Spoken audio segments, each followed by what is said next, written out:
Another loop that can be utilized is known as a while loop. A while loop provides for a iteration structure that differentiates from a for loop in a one main way, in that we don't specifically specify or need to specify the number of loops or iteration up front.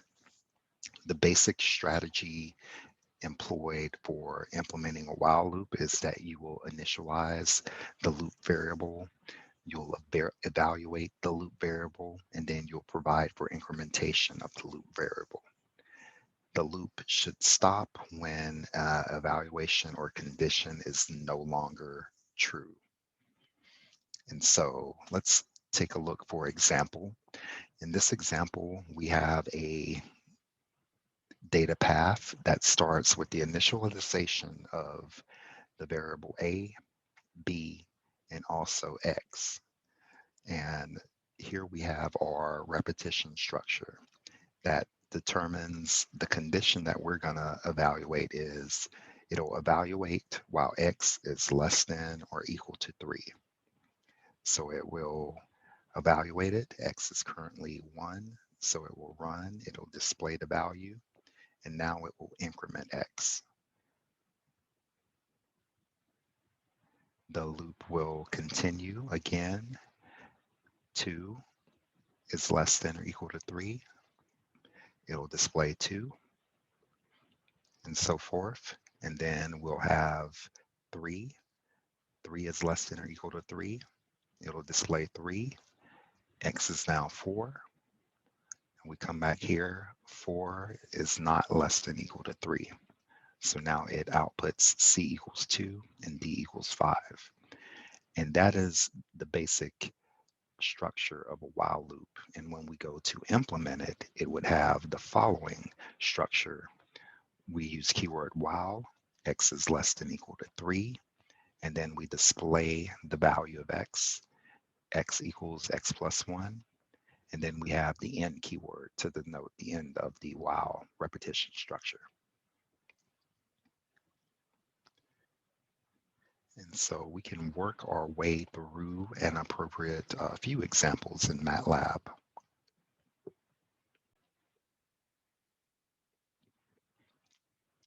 And so let's assume we have the following conditions that we know the while loop will execute while the loop condition is true.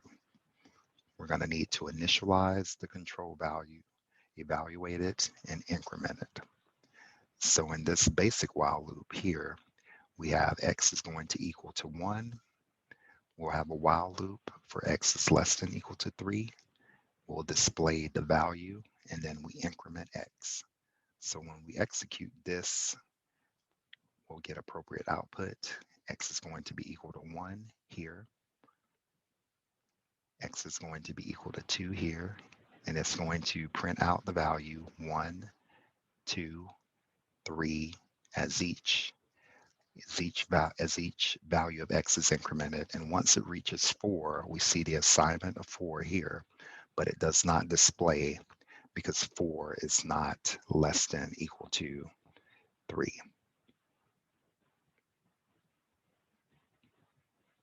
And so to provide for a clearer understanding,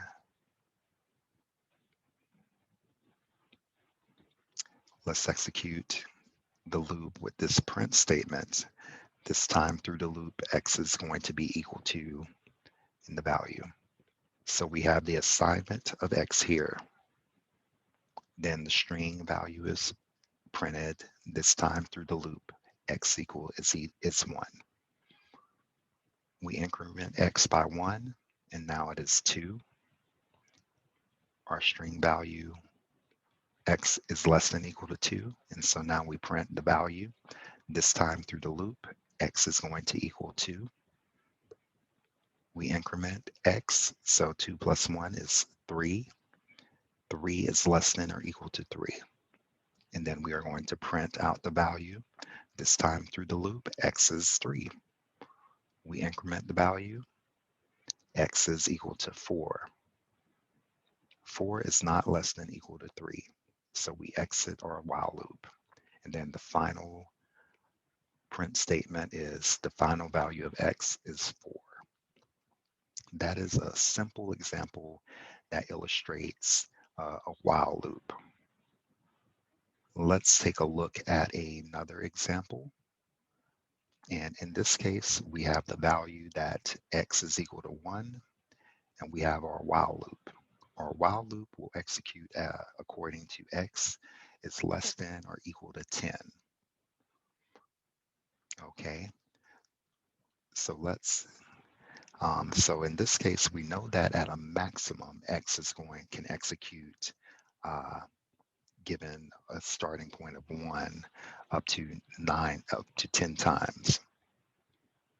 However, it doesn't mean that x is going to increment 1 each time, because x could be um, changed to be x is equal to x plus 8 or x plus 9 or x plus 10.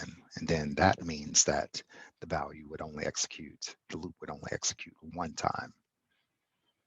So let's take a look at the structure of this example. We have a while loop, x is less than or equal to 10. We're going to print the initial value of x. And then we say if x times 2 is greater than 10, x equals 20. Else x equals x plus 2. And then that's the end of the if statement and the end of the while loop. And then we have a final value for x.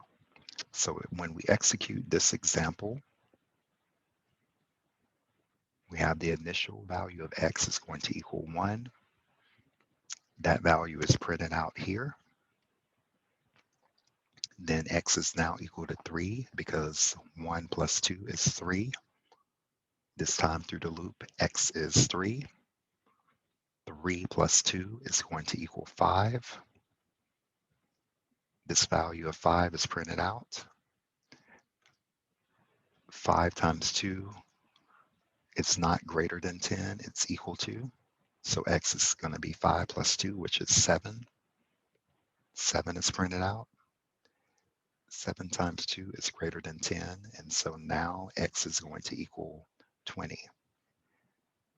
And 20 is not less than or equal to 10, so our final value of x after we have broken out of the while loop is x is 20.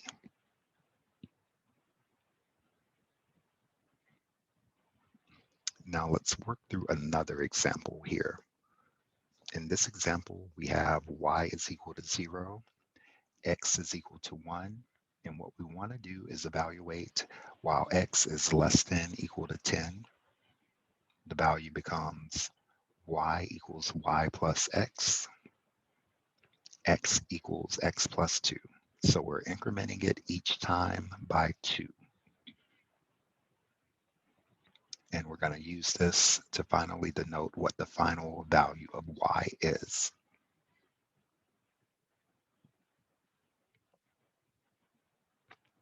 And so in this case, we get printouts, or we can trace through and see what each value is for x and y. Initially, y is equal to 0, x is equal to 1. When we go into our while loop, 1 is less than or equal to 10. And so now we compute the new value for y. 0 plus 1 is going to mean y is going to be now equal to 1, which we have here. X is going to be equal to 1 plus 2, which is 3. We loop through again. 3 is less than or equal to 10. Y will be equal to 1 plus 3, which is 4.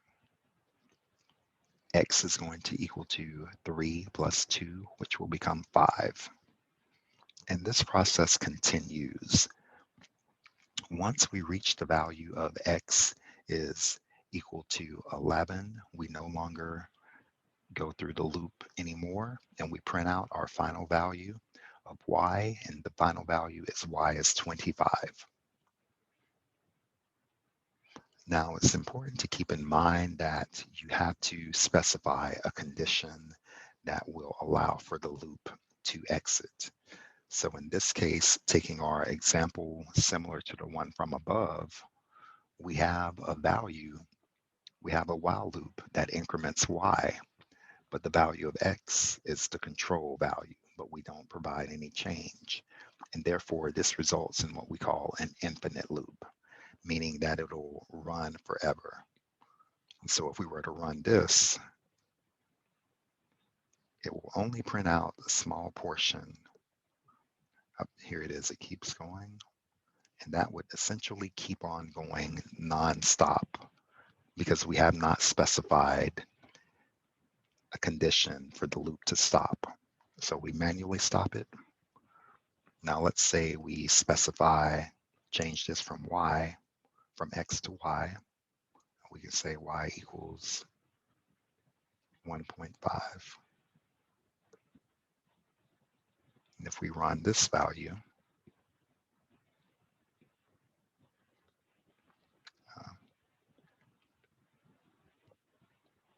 well, the final value would be y equals 10.5.